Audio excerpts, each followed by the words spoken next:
la gran pandemia de peste negra o de peste bubónica en Europa, pues era una epidemia mundial, abarcaba todo Europa, aunque se ensañó con más fuerza en unas ciudades que en otras, ¿no? Y sobre esto, pues, vamos a decir algunas cosas. Advertir que se ha escrito mucho. Yo, sinceramente, en mis investigaciones he pasado por las epidemias. Cuando hacemos investigaciones sobre salud pública, por ejemplo, una investigación que hicimos sobre salud pública en las ciudades, historia de la salud pública en ciudades del Caribe colombiano, Cartagena, Barranquilla, Santa Marta, nos acercamos incluso un poco a Riohacha. De pronto nos encontramos con una epidemia de viruela muy fuerte que hay en Cartagena a mediados del siglo XX, a mediados del siglo XIX, ¿no? Es una epidemia algo así como instantánea que provoca el contagio de la multitud que está reunida en un acto político en la plaza principal de la ciudad, y algo así, el relato que hace Eduardo Lemaitre es algo así como que todos se contagiaron instantáneamente por el solo hecho de estar en la plaza. Hay algo de mitología en este tipo de relatos sobre el tema de las pandemias y de las epidemias, y yo creo que tiene que ver un poco con algo que produce eh, estas enfermedades que se distribuyen en toda la población en un momento dado, y es el temor. Entonces el temor produce un montón también de imaginarios particulares. Yo quisiera, antes de empezar, a manera de preámbulo, algo que me llamó mucho la atención, que fue, de pronto un día pensé, dije yo, pandemia, bueno, ¿qué es la pandemia? ¿Sí? Y empecé a buscar el significado de la palabra pandemia, cómo se había formado la palabra gramaticalmente, ¿sí? Y entonces la busqué en varios idiomas, sobre todo idiomas indoeuropeos y algunos germánicos, pero sobre todo cuando consulté con los colegas especializados del área de literatura, del área de lingüística, me refirieron al diccionario etimológico de especialidades de Javier Conomina, que es la gran autoridad en materia etimológica de las palabras en lengua castellana, particularmente siendo Conomina catalana. Y cuando llega uno a la entrada de pandemia, ¿sí? La entrada del diccionario de pandemia por la P-A-N, pandemia, es muy curioso porque no dice absolutamente nada, dice solamente pandemia, dos puntos, véase democracia. Democracia, qué curioso, democracia.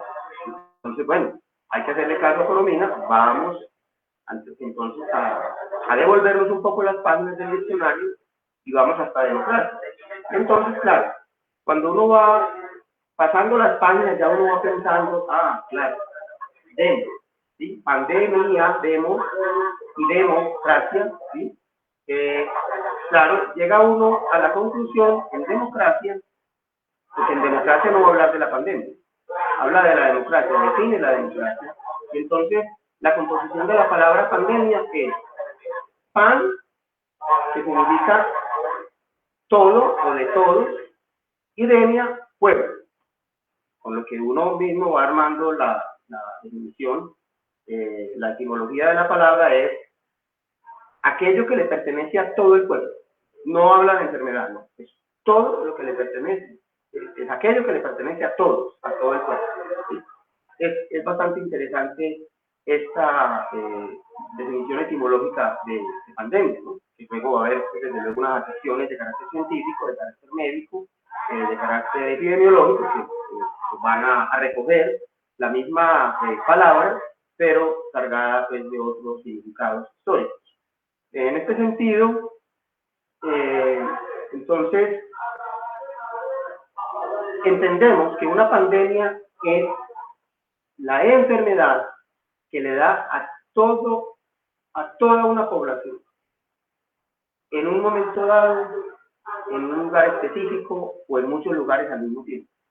Y aquí no hay, cuando se dice todo, es absolutamente todo. Es decir, que no hay una distinción por la condición económica, digamos, la ideología política, las creencias religiosas, absolutamente nada, la edad, el texto, absolutamente nada. Es decir, que le da a todo el mundo, a todo el mundo. Y esto es importante considerarlo porque cuando empezó la pandemia de COVID-19, hoy en día casi no se repite, pero ya la gente lo tiene grabado en la cabeza. Algo así como que a todos nos va a dar. Es decir, no se preocupe, no se esconda que a todos nos va a dar. Usted se esconde, pero cuando salga le va a dar. Entonces las autoridades sanitarias de todo el mundo, y más que las autoridades sanitarias advierten, pero los que toman las decisiones son los políticos, los gobiernos,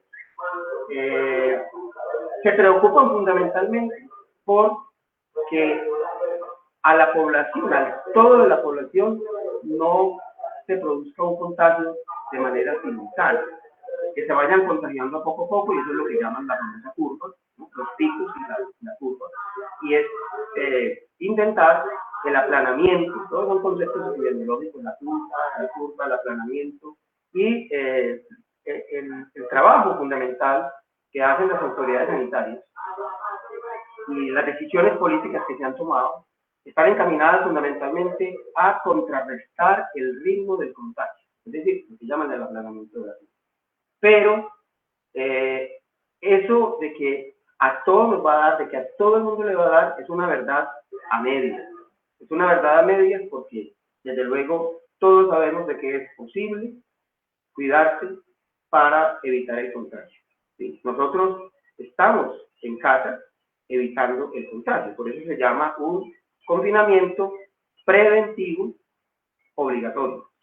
Bueno, preventivo, desde luego, ahí sabemos, obligatorio, ahí es donde viene el problema. Ahí es donde se discute la verdad, ahí es donde esa verdad es una verdad a media. Porque podríamos imaginarnos la sociedad en tres grupos, pero no grupos iguales, grupos completamente desiguales. Una ínfima minoría de grandes propietarios, de detentadores del monopolio de la riqueza y de detentadores de los poderes políticos y económicos que están, desde luego, en su casa, encerrados, ¿sí? Y seguramente no hacen teletrabajo, ¿sí? Tienen trabajadores, empleados, que hacen el teletrabajo por ellos o salen directamente a las calles, salen directamente a trabajar, ¿sí? O sea que esa minoría, que uno podría decirle en términos políticos, aunque suenen muy ortodoxos, son los aristócratas, los burgueses, los oligarcas y las élites políticas que se quedan en casa y no corren ningún riesgo, ¿sí? Absolutamente. A algunos políticos les ha dado, pero sobre todo en la fase inicial, cuando nos tomó por sorpresa. ¿Sí? Hay otro grupo que es la inmensa mayoría de la población, que en países, estos países que ya no es posible llamarlos en vías de desarrollo, una quimera, sino que son países pobres, países de una alta densidad poblacional, países donde la mayoría de la actividad económica solamente cabe dentro de la informalidad. Estas personas están tiradas a la calle, están buscando sobrevivir de alguna manera. ¿Sí? Por eso les contaba ahora al comienzo cómo la calle al frente de mi casa es una calle llena de gente, ¿sí? Parece una hora pico de cualquier día sin epidemia, ¿ah? Porque la gente está en la calle, porque hay mucha población, que no tiene otra alternativa que no salir a la calle, al rebusque, como llamamos aquí también a veces de manera coloquial, ¿sí? Entonces, esa gran masa de la población es una masa que no atiende, por ejemplo, la amenaza de una multa a quien encuentren en la calle el día que no le toca. Porque ¿qué va a decir esa persona? Ah, sí, no, pues sí, múlteme. Sí. Esa persona no tiene un registro, no tiene un contrato laboral, no le pueden embargar el sueldo, o sea, absolutamente nada, no tienen una cuenta bancaria, no sé. A lo sumo tienen la cédula y un celular y no tienen más. Entonces no les importa, van por la calle La policía no los puede detener. ¿A dónde los va a llevar? ¿Dónde va a llevar tanta gente? Si las cárceles también han cerrado sus puertas, no dejan entrar a nadie para que no entre el virus, ¿sí?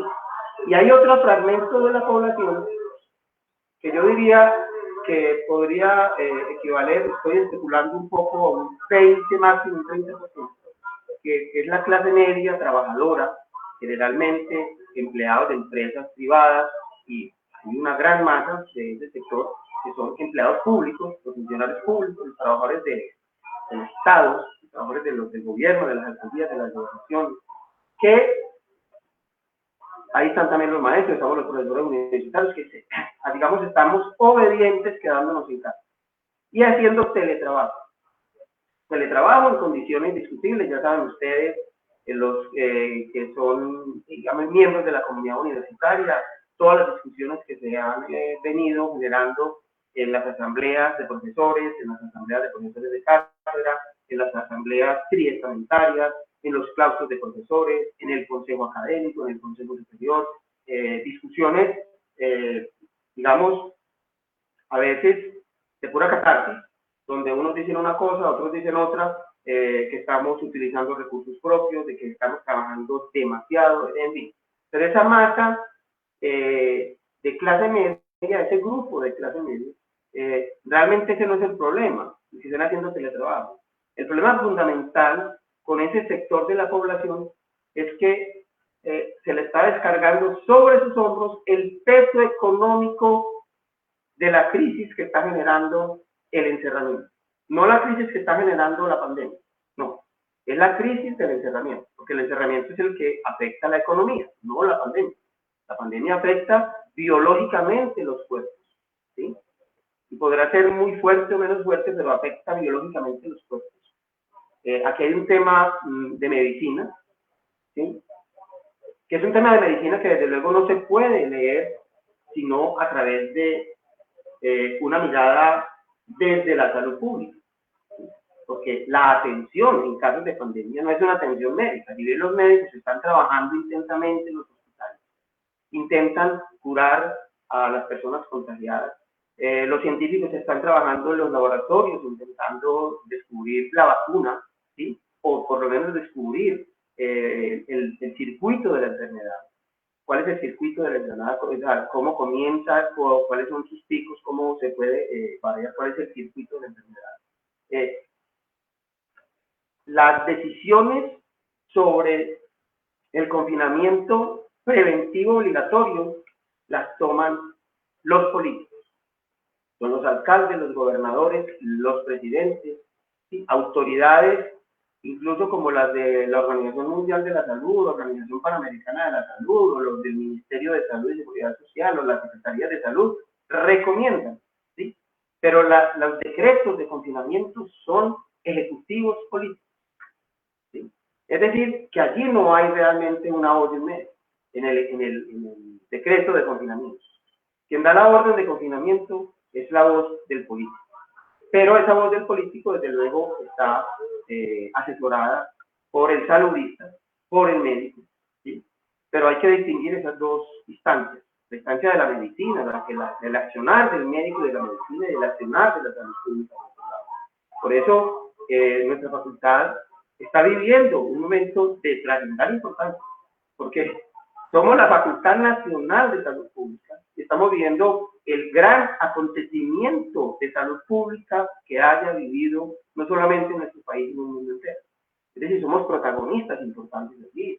He sabido por conversación directa con el decano, José Pablo Escobar, cómo se han volcado, digamos, gran cantidad de proyectos de investigación y se ha elevado, digamos, la contratación desde la facultad en un montón de proyectos que, digamos, reúnen a más de un centenar de personas trabajando en distintos frentes con el tema de esta pandemia, ¿no? Que nos aflige a todos. Álvaro, Sí. Con respecto a todo lo que nos está manifestando, hay varios temas que salen como álgidos, podríamos decir, en lo que nos cuenta.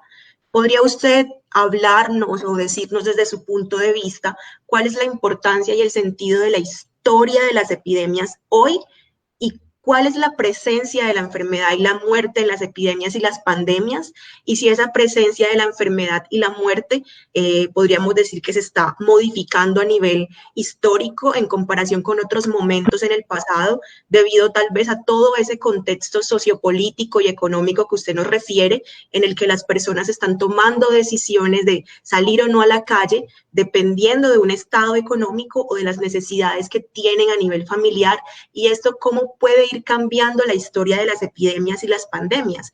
¿Puede hablarnos un poquito sobre eso, profe Álvaro? Desde luego, claro, yo creo que es algo fundamental y que lastimosamente, hay que decirlo, deberíamos de tener esta opinión un poco como algo sabido, ¿no? Pero desafortunadamente en las sociedades neoliberales, donde se juega a la rentabilidad y a la autosostenibilidad, hay algunos oficios, hay algunas profesiones, hay algunos trabajos que se consideran no rentables, ¿sí? Y por lo tanto parece que no sirvieran para nada en la resolución de problemas sociales, ¿no? Yo creo que la importancia y el sentido que tiene la historia de las epidemias hoy tiene que ver fundamentalmente con dos cosas. De una parte, el conocimiento de épocas pasadas, es decir, una historia detallada de épocas pasadas, de las epidemias ocurridas en el pasado, sobre todo estamos hablando pues de los registros más antiguos que se han hecho, que son a partir del siglo XIV, con la epidemia de peste bubónica de 1348 en Italia.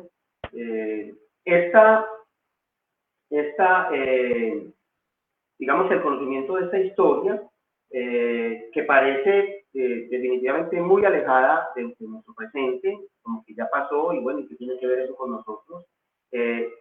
Ayuda a entender no solamente lo que ocurrió en Florencia en aquella primavera de 1348, como, digamos, una historia de pura gratuidad, saberla por saber, porque es muy rico, porque los relatos están muy bien redactados, sino porque es la mejor forma de comprender la realidad pretérita de estas sociedades de manera integral, comprender la economía, la política, la cultura de estas sociedades del siglo XIV, siglo XV, siglo XVI, siglo XVII, siglo XVIII, siglo XIX, incluso en el siglo XX, porque las epidemias han transcurrido a través de todas estas epidemias, y entender de manera integral la sociedad para poder entender situaciones distintas con respecto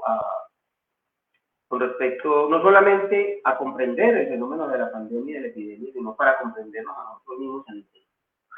Y de otra parte, desde luego, algo que es muy importante, de lo que han se ocupado fundamentalmente la literatura, en muchos casos la historia comprendida o entendida como una forma de literatura, como una forma de la narración, es porque podemos llegar a los sentimientos humanos. Podemos hacer una historia en la que se rescate elementos humanos, y no solamente los elementos de orden económico, social y político, e incluso médicos, ¿sí? Sino entender los efectos que en los seres humanos han causado las enfermedades y cómo vive el enfermo en la enfermedad. No es entonces el estudio de las epidemias solamente una historia de las enfermedades, sino que debe incluir, y de hecho se ha incluido por algunos historiadores, elementos de una historia de los enfermos, ¿sí? La distinción entre enfermedad y enfermo son completamente distintos. El enfermo es, digamos, aquel que sufre, aquel que manifiesta el dolor profundo, aquel que manifiesta los miedos, ¿sí? Esa realmente es una de las, digamos, de los factores que ameritan realizar una historia de las enfermedades epidémicas y pandémicas en el pasado.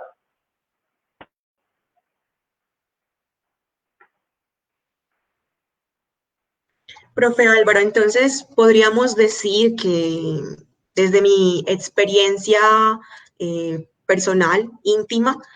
Reconozco que enfermar, y tal vez usted esté de acuerdo conmigo, o padecer una enfermedad y convivir con ella puede causar miedo, incluso puede llegar a modificar los modos y estilos de vida de las personas, el cómo nos vemos, nos concebimos a nosotros mismos a partir del padecimiento o del dolor. También puede modificar los roles que ocupamos en nuestra familia, con nuestros amigos, dentro de nuestras redes de apoyos más cercanas. En general, las enfermedades suelen ser asociadas con pensamientos negativos o inmediatamente con la muerte. Profesor Álvaro, desde su punto de vista, ¿hay una diferencia en la manera en la que se relata en esa historia, en esa literatura, lo que hay detrás de la enfermedad y desde la perspectiva del paciente? Podríamos decir que en salud pública estaríamos también contando esta historia, la historia que pueden dar a conocer los enfermos, y cuál es esa historia que en este momento estamos escribiendo desde nuestras casas, frente a computadores, teletrabajando, viendo tal vez, aunque hay mucha gente en las calles, que la vida está siguiendo un ritmo que nosotros no estamos conociendo, porque muchos estamos directamente en nuestra casa día a día, despertamos, atardecemos y dormimos todo el tiempo en nuestras casas. ¿Usted cómo cree que esa historia va a cambiar? ¿Cómo cree que la salud pública puede empezar a contar esa historia a partir de la historia de los enfermos, de la experiencia de vida, de las narrativas? Cuéntenos un poquito más a fondo, profe, esa diferencia entre la historia de la enfermedad y la historia de los enfermos que usted menciona. Claro, es indiscutible que hay una presencia de la enfermedad y de la muerte en la historia de las epidemias y de las pandemias, indiscutible.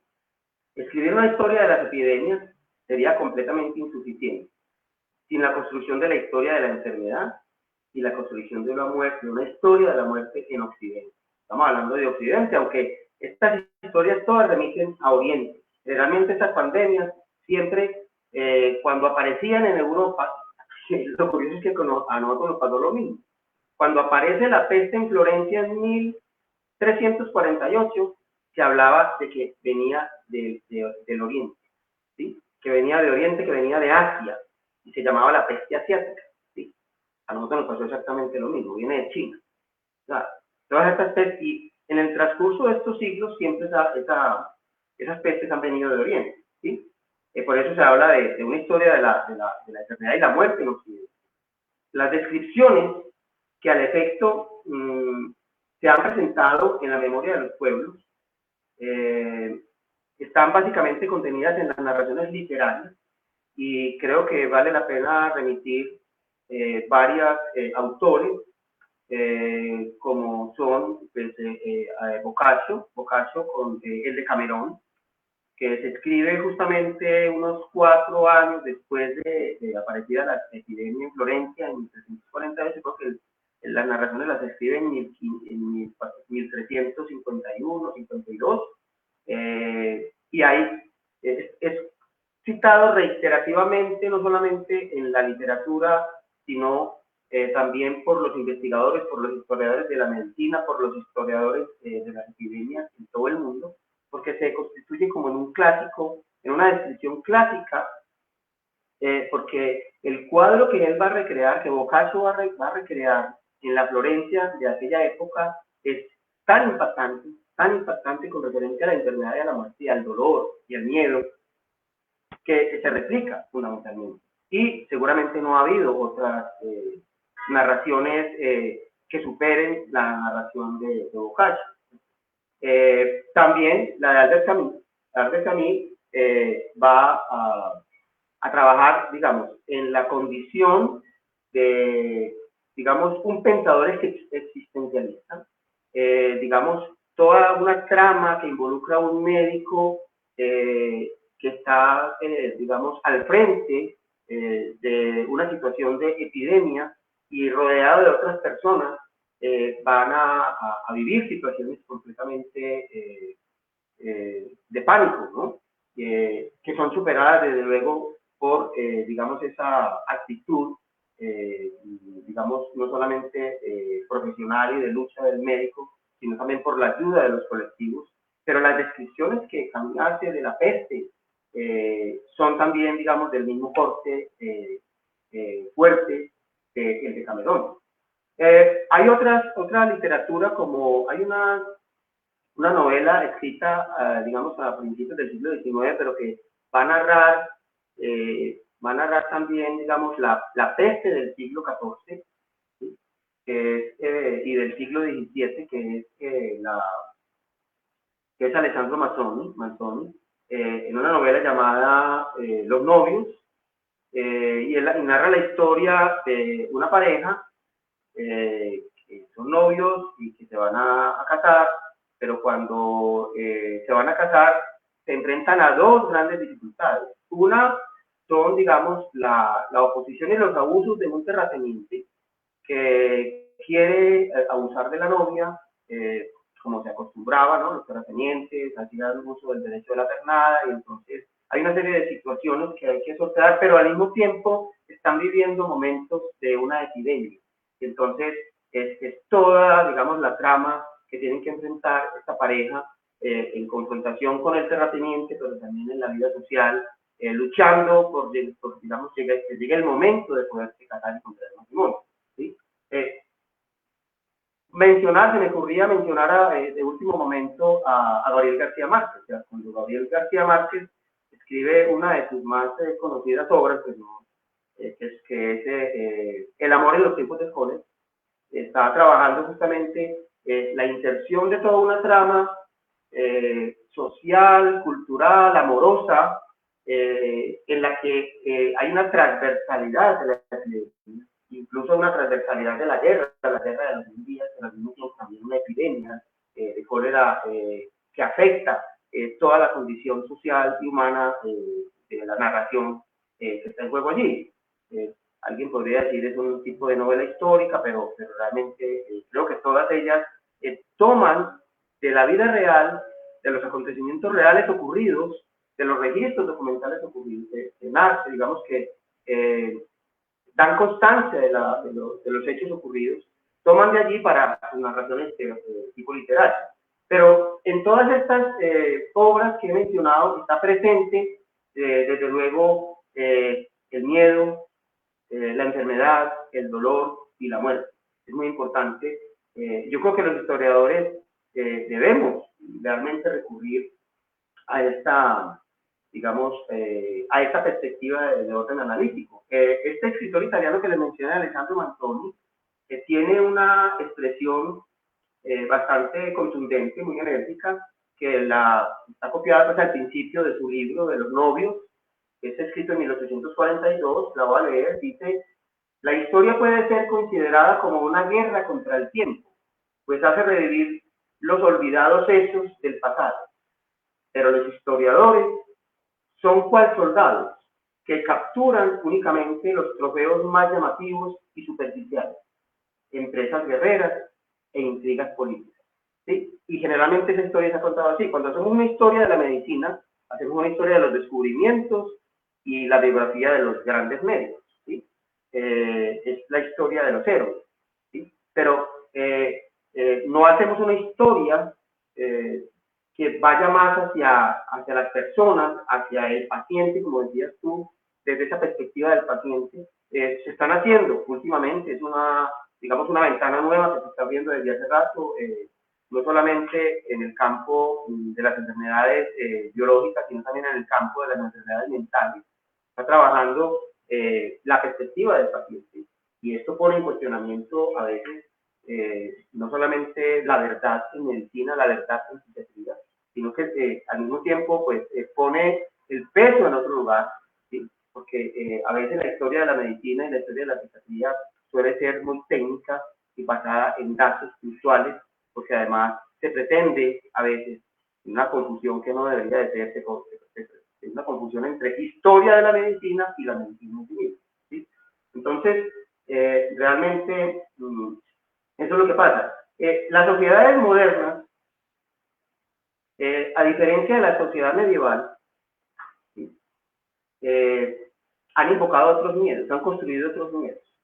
Las sociedades modernas hemos construido el miedo a la violencia, el miedo a la guerra, ¿sí? Son los miedos fundamentales que nos agobian permanentemente. En los países de América Latina y en un país como Colombia, lastimosamente hay que decirlo, se le teme más a la violencia, ¿sí? Preocupa mucho más la violencia, y hablo de los pueblos, no hablo de los gobernantes, que la epidemia. Y quizá por eso la gente está en la calle. La gente no le tiene miedo, hay una incomprensión desde luego, pero la gente no le tiene poco miedo al coronavirus, le tiene más miedo a la violencia, ¿no? Este año la cifra de crímenes contra los líderes sociales ha sido sobrepasado los límites, digamos, de la cordura, podríamos decir que de la ética y de la moral de los gobernantes. No han hecho nada por eso, eso es un problema grave, ¿sí?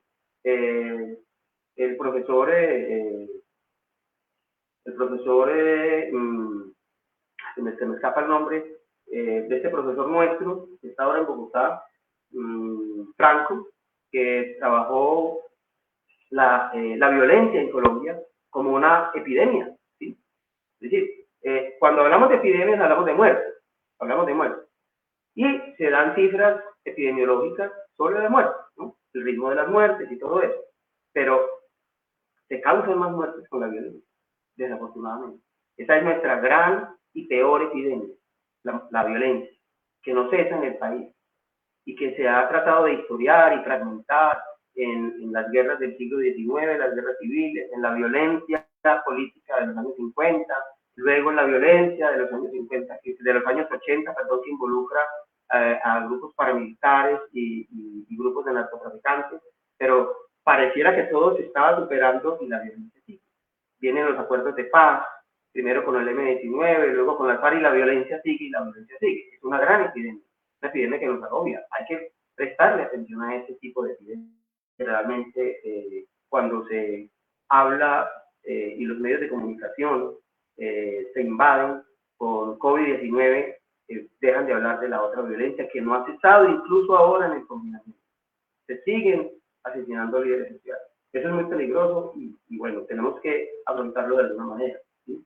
La sociedad medieval, por su parte, tenía otros miedos, ¿no? Miedos completamente distintos. La sociedad medieval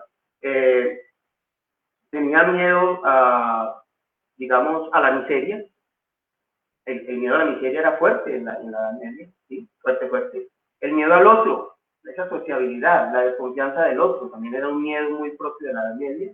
Desde luego, el miedo a las epidemias, ¿sí? Sobre todo a partir del siglo XIV, cuando ese golpe tan duro de la peste, ya que lo que coge de sorpresa digamos, a las sociedades europeas de ese momento, pero que de ahí en adelante ya saben que en cualquier momento regresará la epidemia y ya sabemos por qué llega la epidemia, aunque ahora, pues, si tengo tiempo, mencionaré algo sobre eso. Hay otras, desde luego también hay un miedo a la violencia, a los hechos de violencia, pero hay un miedo también muy particular y muy propio de esa época, que es el miedo del más allá, el miedo a lo desconocido, el miedo a estas otras dimensiones, ¿sí? El miedo al castigo divino, esos otros miedos que hoy en día parecen estar completamente por fuera de nuestras consideraciones mentales, ¿no? Es importante entender que los regímenes de terror que han caracterizado el ejercicio del poder en los países latinoamericanos durante todo el siglo XX y lo que va del siglo XXI, están caracterizados justamente por eso, por el ejercicio sistemático de la violencia. Ya sea una violencia que se acomete, ¿sí?, abiertamente desde el monopolio de las armas en manos del Estado, o una violencia que se acomete en nombre de organizaciones al margen de lo público, como acuerdo entre los ciudadanos, ¿sí? Y aquí vale la pena mencionar algo que mencioné en una entrevista pasada y que quizá lo mencione más adelante, es el Estado, ¿sí? Por eso ahora no hablé de decisiones de Estado, más básicamente de lo que son los decretos de los gobernantes, porque el Estado a veces se confunde con lo público, y el Estado no es lo público. El Estado no es lo público. Lo público es el acuerdo integral entre los miembros de una comunidad para lograr producir los bienes necesarios de la subsistencia, para lograr producir los bienes culturales, ¿sí?, y para lograr las organizaciones sociales más convenientes para el bienestar, para alcanzar el bienestar. O sea, que lo público no es el Estado, ¿sí? Por eso, cuando se habla y se denuncia de cómo en el Estado están empotrados personas corruptas, la denuncia de esa corrupción se deriva no en acabar con la corrupción, sino en acabar con el Estado. Es decir, si el Estado tiene corruptos, entonces acabamos con el Estado. Nunca realmente acabar con los corruptos. Por eso, por ese desmantelamiento del Estado, que en el caso de Colombia se aceleró a partir de la Constitución de 1991, muy halagada por muchos, ¿no? Que tiene, digamos sus elementos de modernidad, pero que a partir de allí fue posible la instalación consolidada de un discurso neoliberal para acabar con el Estado, para reducir el Estado, para privatizar las entidades del Estado. En acciones que empiezan, por ejemplo, con la privatización de Telecom, con acabar Telecom, y con la privatización de los puertos de Colombia, y luego, claro, la salud, ¿sí? Ese gran trofeo, la salud, de los fondos de pensión. Y ustedes saben que la educación también está prácticamente privatizada, y que las universidades públicas pasan por un momento en el que sobreviven solamente a condición de que gestionen recursos propios. Todos sabemos de que la Universidad de Antioquia en este momento está viviendo con recursos propios, o sea, adquiridos con su propia gestión, la gestión que hacemos los profesores, que hacen los investigadores, ¿sí? Más o menos en el orden de un 70%. Es decir, de ahí a que se privatice no hay ningún paso. Bueno,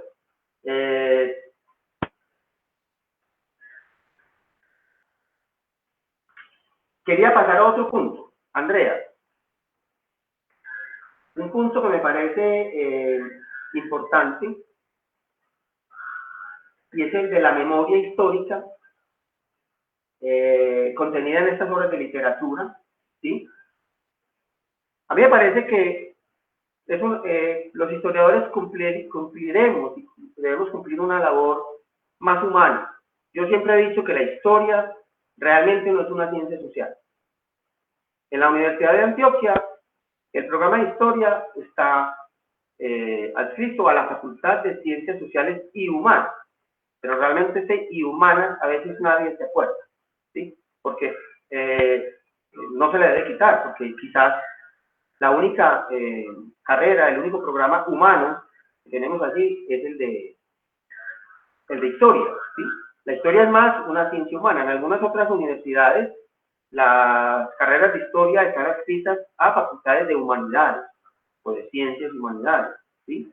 Es muy importante, los historiadores tenemos que mirar más la condición humana.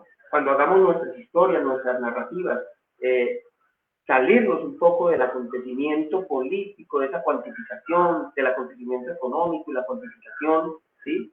Aquí, por ejemplo, la historia política, una época que estaba inundada solamente de análisis electorales, o cuando se hacía la historia económica, se hacían cuadros de inversiones, de importaciones, exportaciones, pero la condición humana se dejaba atrás. Cuando se hablaba de guerra, se hablaba en cifras totales, pero no hay un análisis detallado de las personas, de los humanos, ¿no?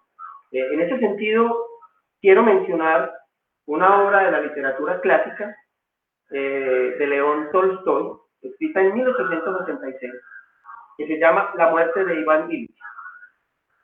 Es una cosa, una obra de arte increíble en Tolstoy, ¿sí? Porque en La muerte de Iván Ilich es la historia de un personaje de clase media en Rusia, ¿sí? Que es un funcionario público, es un abogado, es un funcionario público, y que en un momento dado, sin saber por qué, empieza a tener una serie de dolencias, acude al servicio médico, los médicos nunca saben decir qué es lo que tiene, cambia de médico, ¿sí? Le mandan medicamentos, no le sirve, y él empieza a padecer unos dolores profundos, muy agudos, que no tienen explicación desde la medicina en ese entonces, que él tampoco los comprende y que nadie lo va a comprender, ni sus compañeros de trabajo, ni su familia, su círculo más cercano, su esposa y su hijo no van a entender. Entonces él, en la narración de Tolstoy, en la muerte de Iván Illich, es como una autonarración de Iván Illich, pensando, diciendo, manifestando toda esa vivencia horrorosa con el dolor profundo, con la incomprensión, porque la incomprensión es un factor también bastante temerario, ¿sí? Bastante temerario, porque cuando no se comprende lo que pasa, pues también acuden a la mente una gran cantidad de miedos. Esa narración de Tolstoy sobre la muerte de Iván Illich, que es básicamente todo el texto en torno a los padecimientos de este personaje, nos llama la atención sobre esa condición del paciente, es decir, la historia de la enfermedad, pero vista desde el paciente. Pero en este caso ni siquiera sería la historia de una enfermedad vista desde el paciente, en el caso pues, de Iván Illich, porque no se sabe la enfermedad, no ha sido diagnosticada, no se conoce el nombre de la enfermedad, ni la causa de la enfermedad, ni, digamos, la ruta que va a seguir la enfermedad. ¿Sí? Es lo que pasa, digamos, con muchas de las enfermedades que se llaman terminales, como se desconoce, entonces no hay nada que hacer, hay que esperar la muerte. Y entonces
en el dolor, ¿sí? Lo advierte, o sea, y realmente el Decamerón es eso, el Decamerón es esa ruptura que en el siglo XIV un autor puede hacer, digamos, de toda la condición humana frente al tema del goce del cuerpo, del goce de la sexualidad, ¿no? Y por eso realmente también se considera uno de los preámbulos del Renacimiento, ¿no? Con respecto al tema de la respuesta humana, a mí me parece también, y anoté casualmente las características de la respuesta humana de esa gran pandemia en la ciudad de Florencia, Italia, en 1348, y la respuesta humana hoy, ¿sí? Frente a COVID-19.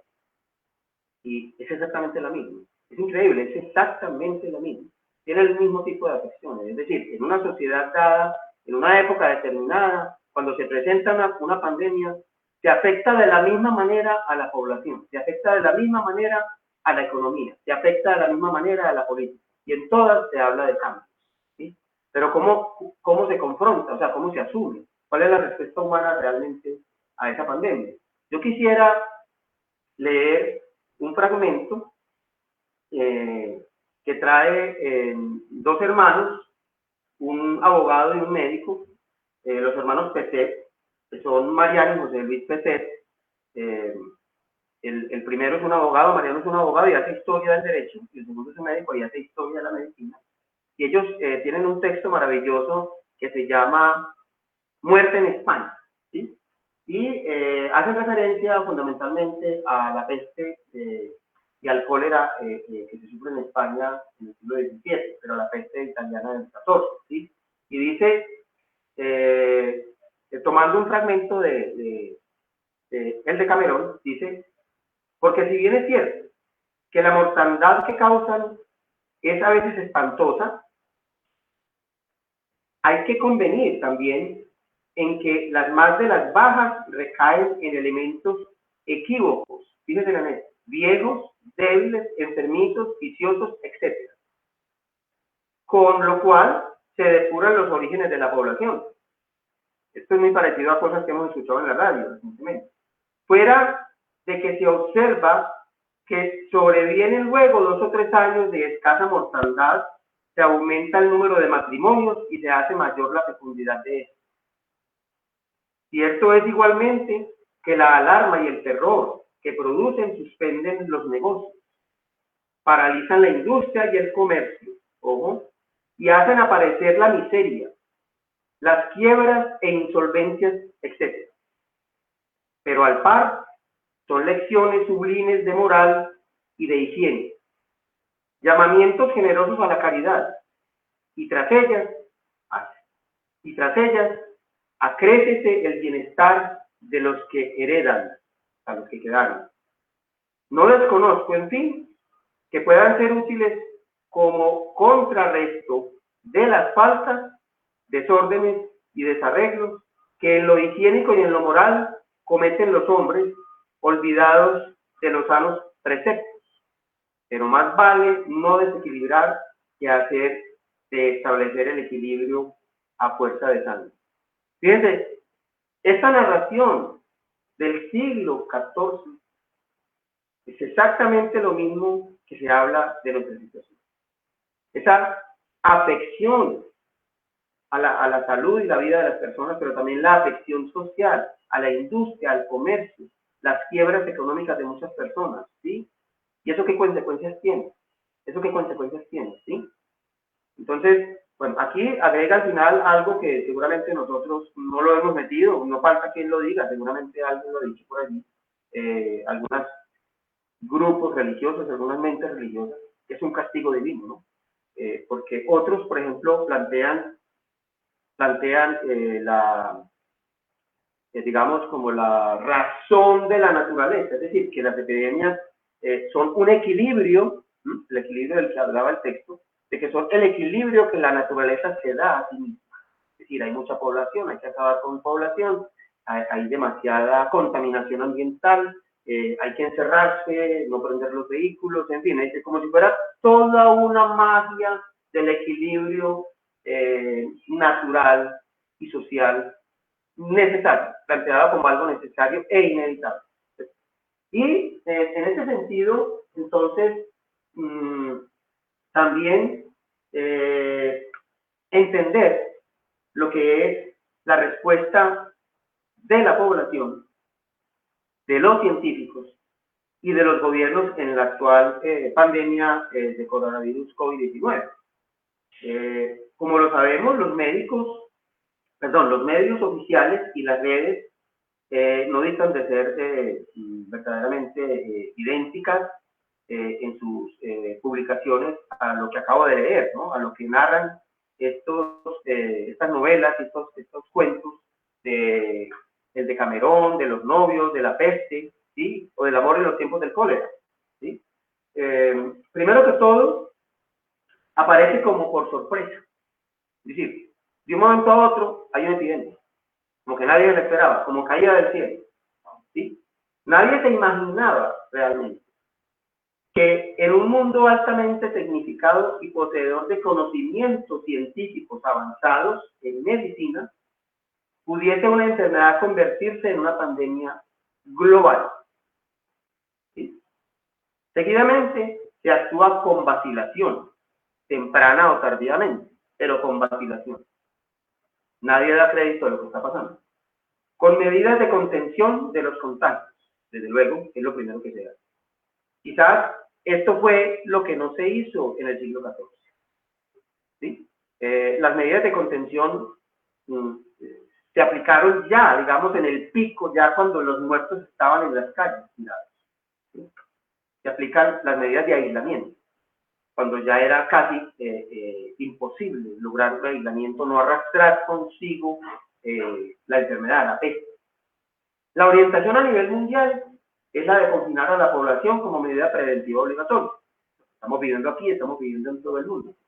Y ocurre justamente igual que en el siglo XIV en Florencia, mientras que los más ricos se salvaguardan en sus casas y hacen lo posible por no parar las actividades de producción y comercio.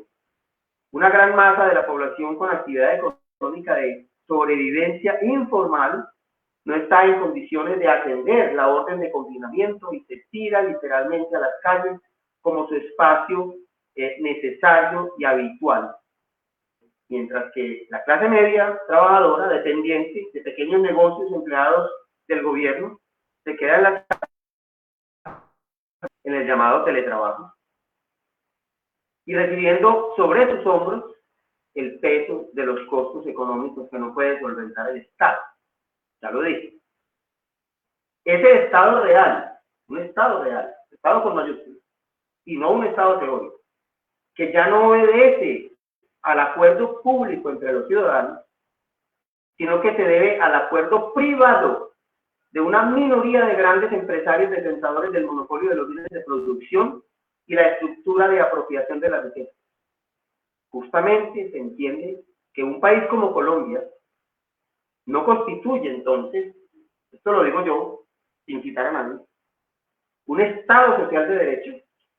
Podríamos pensar eso, no constituye un Estado social de derecho, sino un Estado particular de privilegios. ¿Sí?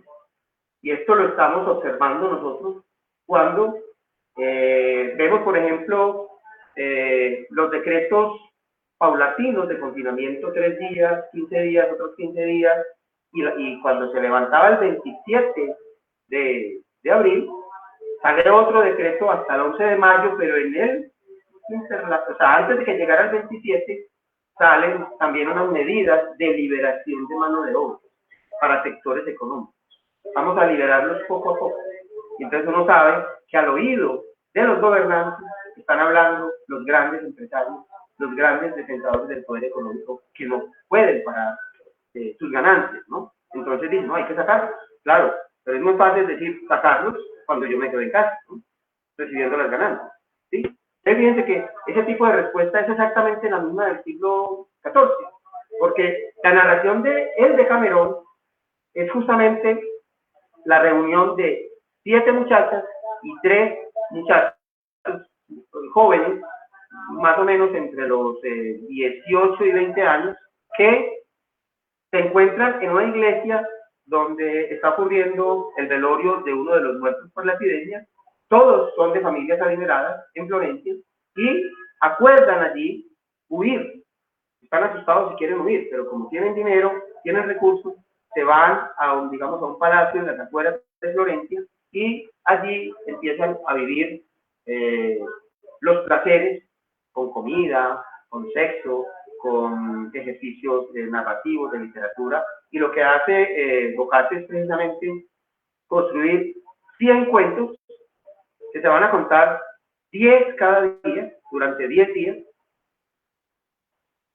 y que están narrados en la ausencia total de lo que está pasando en la ciudad. Imaginémonos todas estas recomendaciones que nos hacen en los medios y en las redes aproveche la estancia en casa para estar más con la familia, para estar con sus hijos, para leer lo que no había podido leer, para ver una película, como si estuviésemos en casa sin hacer nada. La clase media está trabajando, está teletrabajando. ¿Quiénes están en esa condición idílica? Es la que se transmite en los medios de comunicación, ¿sí? Ya sabemos quiénes están allí. Y quiénes ni siquiera están en casa, quiénes están en la calle. Es decir, aquí hay un problema social, ¿sí? El tema de la pandemia del COVID-19 no solamente pone sobre la mesa un problema de enfermedad, un problema biológico, un problema de la medicina, sino que fundamentalmente pone sobre la mesa un problema político, ¿sí? Un problema social y político, sobre el cual realmente hay que tomar decisiones importantes. Nosotros la estamos viviendo en la universidad, cuando la universidad asume que utilicemos estas tecnologías para continuar las clases, para hacer ese tipo de reuniones, ¿sí? No se hace, digamos, de una manera plana. Hay mucha discusión, hay dificultades tecnológicas. Yo, por ejemplo, tengo a mis estudiantes divididos. Yo mi curso lo tengo un grupo en Meet, que son menos de la mitad, un grupo reducido que son que solamente los puedo atender por correo electrónico. ¿Sí? Yo no entendía por qué si tenían correo electrónico no podían acceder a mí. Ayer me explicaba uno, me decía, profe, lo que pasa es que no tienen la cantidad de potencia, algo así, para comunicarse, para comunicarse con, digamos, en una tecnología de estas de video, o sea, datos es la palabra, no tienen suficientes datos. Entonces solamente se limitan al correo electrónico, de texto. Y otros, como hoy en día casi nadie carece de un celular, entonces tengo otro tercer grupo en un grupo de WhatsApp y fíjense cómo estoy haciendo mi curso. Entonces, claro, seguramente que estoy aquí divirtiéndome de lo lindo, gozándome la estancia en casa, leyendo, descansando, durmiendo hasta tarde, es imposible, ¿sí? Entonces, fíjense cómo esa condición idílica de estar en casa es para una ínfima minoría, esa minoría que describe el Decamerón de Boccaccio, ¿sí? Y no es la situación que va a describir también del médico que está haciéndole frente a la pandemia, trabajando realmente en la clínica, en una lucha contra la enfermedad, ¿sí? Y que tampoco es la condición de los novios de Manzoni, que es una pareja, digamos, de campesinos, que pues no tienen manera de hacer el confinamiento y que ante esta situación tiene que verse no solamente con un problema social y cultural, que es el abuso del terrateniente, sino también con hacer cantidad de peripecias para evitar el contagio y poder llegar, digamos, a superar el ciclo de la enfermedad y contraer matrimonio. Es decir, esas son las narraciones que hablan de la condición humana. Y ustedes fíjense que la respuesta humana frente a la enfermedad ha sido exactamente la misma y estamos hablando de 600 y 700 años. Entonces, es exactamente lo mismo, no ha cambiado absolutamente nada. Se dice mucho cuando empezó la pandemia, esto nos va a cambiar, la vida va a cambiar definitivamente. Esta pandemia nos va a cambiar totalmente. Yo digo una cosa y piensen ustedes con sinceridad. ¿Qué va a cambiar? Nada, ¿sí? ¿Qué cambió desde la peste negra del siglo XIV hasta la pandemia COVID-19 en el siglo XXI? Nada. La respuesta humana ha sido la misma, la afectación en la economía ha sido la misma, la afectación biológica en los seres humanos ha sido la misma, ¿sí? Quizás, claro, estamos hablando de sociedades mucho más masificadas. Claro, no es lo mismo mantener un encierro en el siglo XIV que mantener un encierro hoy, cuando podemos utilizar esas tecnologías de comunicación. Y a veces nos sentimos que nos tiramos por la pantalla, pero también a veces siente uno el desespero de salir a la calle y no veo el momento en el que me toque mi cédula para yo salir, aunque sea pues a la tienda de la esquina, por caminar un poco. En fin, o sea, que son situaciones complicadas, que no es igual, ¿no? No sé si hay alguna otra pregunta. Para ir cerrando entonces esta charla que nos brinda, tengo una pregunta acá en el chat de WhatsApp se hila muy bien con lo que nos está comentando de esas transformaciones que pudimos ver en la historia pasada y en la historia más reciente. La pregunta voy a tratar de expresarla también a título personal y es, a partir de esa historia y de esas pocas transformaciones que pudieron haber sucedido antes, ¿qué nos espera luego de esta pandemia por el COVID-19? Bueno, definitivamente es algo, aquí ya definitivamente pues, el historiador se convierte también en un intérprete. O sea, hay que interpretar lo que está pasando, interpretando desde las bases que me da mi formación intelectual. Como historiador, como conocedor del pasado, quizás más que, digamos, el común de la gente, porque he leído textos antiguos, porque he hecho investigaciones en las que se me han aparecido las epidemias, allí en camino sin buscarlas, ¿sí? En Colombia.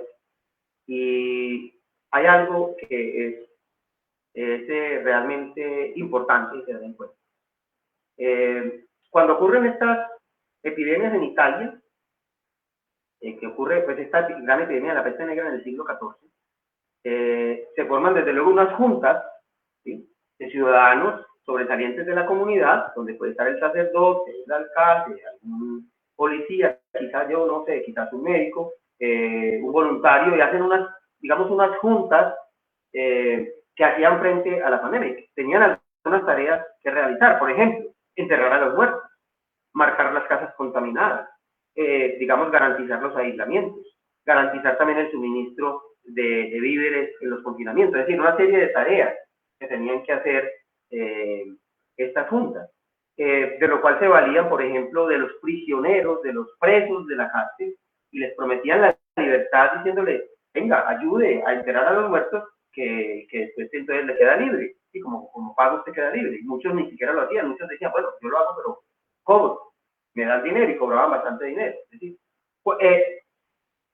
como esta epidemia tomó de sorpresa a las sociedades europeas, entonces no se tomaron las medidas higiénicas necesarias de prevención.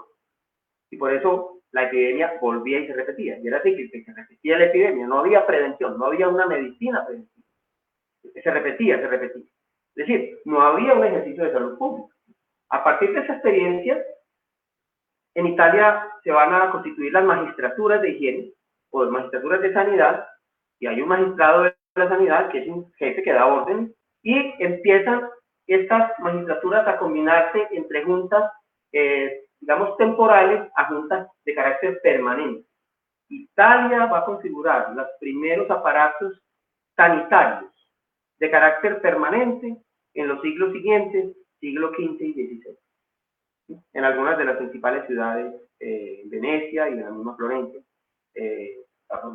para que comparemos un poco esto, las sociedades europeas, el resto de las sociedades europeas, por ejemplo en Francia, van a constituir aparatos sanitarios de carácter permanente que garanticen una prevención a la llegada de las epidemias a mediados del siglo XIX. Y bueno, también se habla de, digamos, por ejemplo, en Alemania en el siglo XVIII empiezan a aparecer algunas formas de esta medicina preventiva, que es lo que algunos autores han denominado la medicina social, ¿sí? La medicina social, que tiene tres componentes, según Michel Foucault, son el primero es la medicina de Estado, la medicina de la fuerza laboral y la medicina urbana, ¿sí? La primera a aparecer más o menos en el tiempo, aunque a veces se mezclan en su emergencia, es la medicina de Estado. Que va a aparecer en Alemania. ¿Y la medicina de Estado en qué consiste? La medicina de Estado consiste en el reporte y el registro obligatorio, ¿sí? Los médicos tenían la obligación de reportar a un centro, digamos, de información de gobierno, reportar todos los casos de enfermedad que les llegaban, con la ubicación residencial, con las edades, con toda la información que hoy en día se considera de carácter pues, epidemiológico. ¿Sí? La estadística, la creación de la estadística. La estadística es, digamos, como el elemento más visible de la medicina de Estado, porque es a través de la estadística que se puede tener un control, un conocimiento y un control de, digamos, la emergencia de las enfermedades, de la evolución de las enfermedades y también, desde luego, de la erradicación de las enfermedades.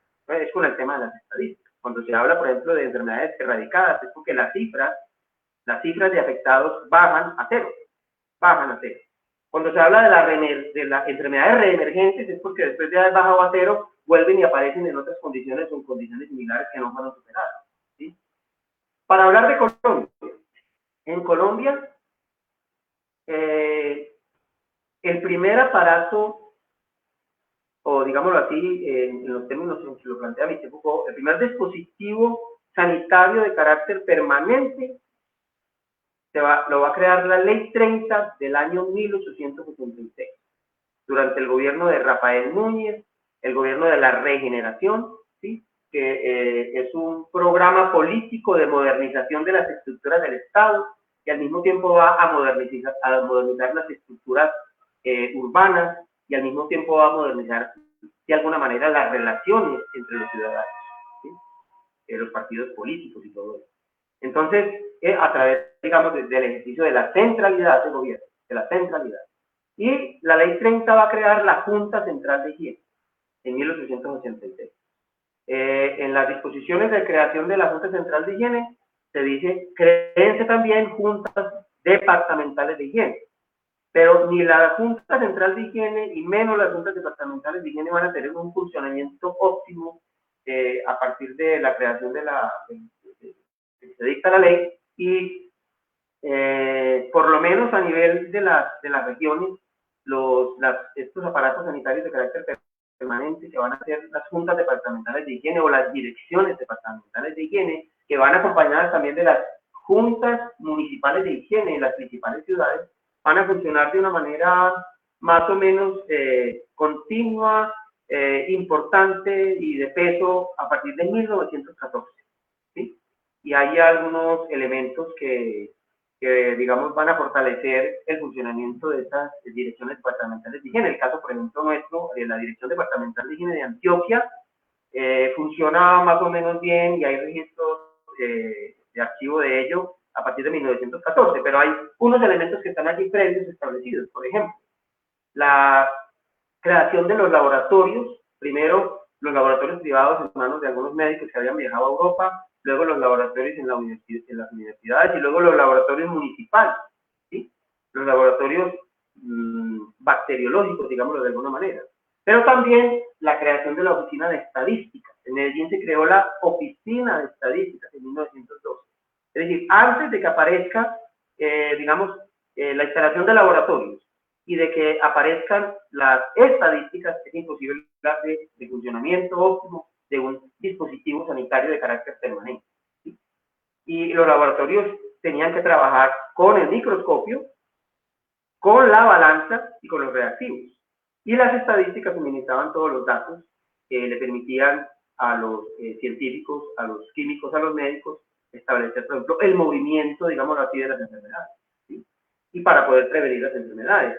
Esta Dirección Departamental de Higiene, por ejemplo, empieza haciendo, por mencionar algo, por ejemplo, análisis de sustancias, análisis químico de sustancias. Y van a revisar, por ejemplo, la producción de cerveza de 30 cervecerías que había en la ciudad de Medellín. ¿Sí? Y lo van a analizar químicamente y van a dar los resultados y van a determinar qué cervezas no constituyen veneno, cuáles son los grados de concentración de alcohol, en fin, de lúpulo, ¿sí? Y fíjense qué curioso, estoy hablando de 1914. Hoy, con el surgimiento de una gran cantidad de cervecerías llamadas artesanales, muy típicas, ¿sí? He sabido, no lo puedo comprobar, he sabido que obtienen las licencias.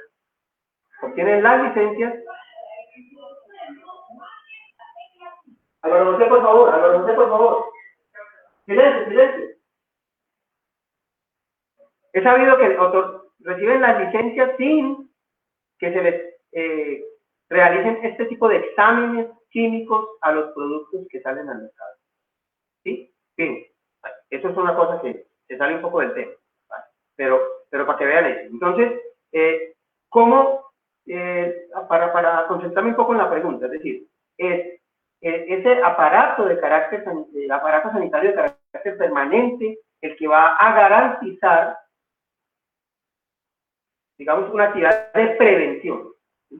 La Junta Central de Higiene se va a convertir luego en 1946 en el primer Ministerio de Higiene. No había Ministerio de Higiene. Esa Junta Central de Higiene dependía de la Dirección de Instrucción Pública o del Ministerio de Instrucción Pública, y en otras partes dependía del Ministerio de Obras Públicas. En 1946, la higiene en Colombia ya se constituye como un ministerio, ¿sí? Y luego ya lo que sabemos, la creación, ya, lo que se llama hoy Ministerio de Salud y de Seguridad Social, en fin. Pero fíjense una cosa que curiosa. ¿Qué ha garantizado la existencia de un Ministerio de Salud en Colombia para hacer frente a esta pandemia? Nada, absolutamente nada. Porque, por fijar alguna fecha, desde 1991 o desde la creación de la Ley 100, hay que decirlo con nombres propios, la Ley 100, se inicia el proceso de privatización, de comercialización de la salud. La salud se convierte en una mercancía, muy rentable, por cierto, ¿sí? Y se va a desmantelar toda la capacidad sanitaria del Estado como acuerdo entre los ciudadanos, ¿sí? Realmente no existe. Y por eso la capacidad hospitalaria de la que se habla, que sería necesaria para confrontar esta pandemia, no existe en manos del Estado. Cuando se habla, por ejemplo, de conseguir los respiradores, sí, muy bien, se habla que hay que conseguir los respiradores, pero hay que comprarlos o fabricarlos y todo cuesta, y el Estado no tiene dinero para eso. Y entonces hay que echar mano de los préstamos y quién sabe de qué más. Pero el Estado no tiene, el Estado ha declarado que no tiene recursos. Algunos, si ustedes han fijado bien, algunos de los decretos de presidente, en los considerandos de como ya agotamos los recursos del Estado y no tenemos plata, entonces, por ejemplo, el impuesto voluntario, entonces esto y o por ejemplo lo que pasa con empresas públicas. ¿Cómo es posible que nuestro alcalde salga a decir al principio: hemos reconectado el acueducto, el servicio de acueducto a todas las familias que lo tenían cortado? Dice, aplausos, listo. Pero ¿qué va a pasar cuando pase la pandemia? ¿Se lo van a volver a cortar o qué va a pasar? Y qué sorpresa nos acaban de dar. Ya han facturado con doble código de barras, ¿sí? Un código de barras que alude al consumo y a los costos que debemos pagar por ese consumo, y otro de solidaridad, ¿sí? Y dice que es voluntario. Pero ocurre algo muy particular. Quienes tenemos, por ejemplo, yo tengo mi cuenta de servicios públicos por débito automático en un banco. Y entonces, claro, el banco debita todo. O sea que yo estoy pagando mi cuenta de consumo y estoy pagando, sin que me lo consulten siquiera, un costo de solidaridad. Un costo de solidaridad. Por eso les decía, es sobre la clase media que se está cayendo el peso de los costos de la pandemia. Porque el Estado no tiene dinero. Pero el Estado no le va a pedir a los grandes capitalistas. No les pide a los grandes capitalistas, ¿sí? Cuando miren todo lo que pasa, toda la publicidad que un medio de comunicación radial le hace a Almacenes Éxito, claro, aprovechó para sacar un montón de mercados de regular calidad. Yo vi la lista y me parece sinceramente que, pues, que meterle, por ejemplo, un sobrecito de gelatina Royal, pues es casi que una burla, pero done un mercado a familias pobres. Entonces, cómpraselo al Éxito, denle la plata al Éxito. El Éxito arma lo que quiera y vende. Pero, ¿por qué no se hace un ejercicio con los vendedores callejeros? ¿Por qué no se hace un ejercicio con los campesinos directamente? ¿Por qué no se hace un ejercicio con las ventas en las plazas del Estado? No. En fin, fíjense lo que está pasando. Es decir, ese es el tipo realmente de situación. No estamos preparados, para ir concluyendo, no estamos preparados para afrontar el COVID-19 porque no tenemos un aparato sanitario de carácter permanente, autónomo, con recursos, con respaldo total del Estado. Y cuando digo respaldo total, es un respaldo económico, ¿sí?, administrativo del Estado, porque no tenemos a nuestros médicos debidamente protegidos, porque no tenemos los implementos, porque no tenemos los tapabocas, algo tan elemental, porque no tenemos guantes, porque no tenemos los respiradores, porque no tenemos camas, es decir, no estamos preparados. Entonces, fíjense que la experiencia que la historia nos muestra de una Italia que en el siglo XV y XVI constituyó las magistraturas de sanidad para que se ejerciera la prevención a partir de la higiene, de la práctica de la higiene, de la buena higiene, para prevenirse de las epidemias, que tampoco lo logró ni en Italia ni en el resto de Europa. Y, profe Álvaro. Sí, sí. Hemos visto entonces que nos ha relatado una serie de impactos a nivel social, político, económico, y antes de cerrar, en unos 2 minuticos adicionales que espero que nos tomemos, quiero que no nos vayamos sin responder a una pregunta que tiene una pertinencia actual y que va a tener impactos también, ya los empezamos a ver. Zaira Romero nos pregunta, ¿qué nos dice la historia sobre el impacto en la salud mental que dejan estas pandemias? Regálenos la respuesta a esa pregunta en 2 minuticos para cerrar el espacio, profe Álvaro. Pues yo creo que definitivamente no se ha estudiado, por lo menos yo no conozco estudios específicos al respecto. Lo único que conozco es el trabajo de un australiano, un historiador de Australia, que mientras vivió en Edimburgo haciendo su doctorado en Historia de la Ciencia, alumno del profesor Berríos, hizo unos trabajos sobre lo que él llamaba, él es psiquiatra, lo que él llamaba psicosis colectiva, ¿sí? Psicosis colectiva. Y es el tema de la transmisión por el efecto, digamos, de la observación de los comportamientos del otro en situaciones de pánico, fundamentalmente de pánico, y cómo ese pánico incide de tal manera en los colectivos para afectar fundamentalmente, digamos, las maneras de pensar.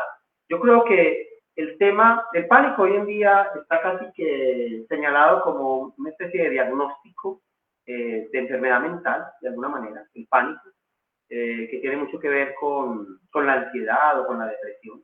¿Sí? Ese miedo, esos miedos que a veces no tienen explicación, pero que lo han causado las sociedades modernas, masificadas, ¿no? como un problema social, ¿no? Un problema social. Y no solamente, digamos, en casos de enfermedades. Cuando nosotros leemos textos de literatura, como El Día del Odio, que narra, digamos, las desgracias de una muchacha campesina que va a trabajar a Bogotá en la época de la violencia y que les toca incluso el Bogotazo, la muerte de Gaitán, ¿sí? Cuando vemos esas narraciones, vemos cómo hay una transformación mental que podría denominarse una afección ya muy cercana a estados ya no neuróticos, sino psicóticos. ¿Sí? Las personas se descomponen, se desorientan completamente desde el punto de vista mental. Y entonces fíjate que no tiene que ser solamente una epidemia biológica que afecta al organismo, sino también situaciones sociales como la violencia, de la que mencioné ahora, que van a generar situaciones colectivas tan fuertes que van a afectar también a la mente de las personas. Es decir, van a afectar la salud mental. Van a afectar la salud mental y no solamente la violencia, digamos, el bombardeo permanente de información, es una cosa que afecta mucho. Nosotros aquí en nuestro entrenamiento, yo ya dejé de hacerlo por lo menos, yo ya no veo los WhatsApp tan ávidamente como lo hacía antes por enterarme de lo que estaba pasando, porque definitivamente entre que no tengo tiempo de abrirlos todos y también que me asusto, ¿sí? Hay unos que son cargados de humor y en fin, pero realmente hay demasiada información y eso también afecta mentalmente la salud mental pues, de todos nosotros. ¿No? Yo creo que es en ese sentido fundamentalmente que sucede. Bueno, profe Álvaro, de antemano y ya finalizando esta sesión, le damos las gracias por habernos acompañado en este café con profesores. Esperamos poderlo ver pronto nuevamente y igualmente a todas las personas que estuvieron con nosotros hasta esta altura de la charla, tanto en Meet como en Facebook, le agradecemos la atenta escucha brindada, los comentarios que surgieron o las preguntas que surgieron, a los integrantes de nuestros grupos de investigación en la Facultad Nacional de Salud Pública. Los invitamos a contar con este espacio para que más adelante nos hablen de sus experiencias y resultados de investigación. A todos y todas, muchas gracias por este tiempo. Profe, muchas gracias, que pasen feliz resto de día y espero que nos veamos en un siguiente Café con Profesores, sea virtual o sea vis a vis en físico. Que estén muy bien. Aquí por la invitación al Centro de Investigación, a la facultad desde luego, y estamos siempre con la facultad apoyando todas las acciones que está dirigiendo nuestro decano actualmente para hacer frente a esta pandemia. Un saludo especial a José Pablo, nuestro decano, y a Beatriz, la directora del centro, a todos los profesores, y bueno, espero que se animen todos también a participar para yo estar aquí ya tomándome un café como espectador. Vale, gracias. Ya veremos que sí, que estén todos muy bien y hasta luego. Hasta luego, gracias.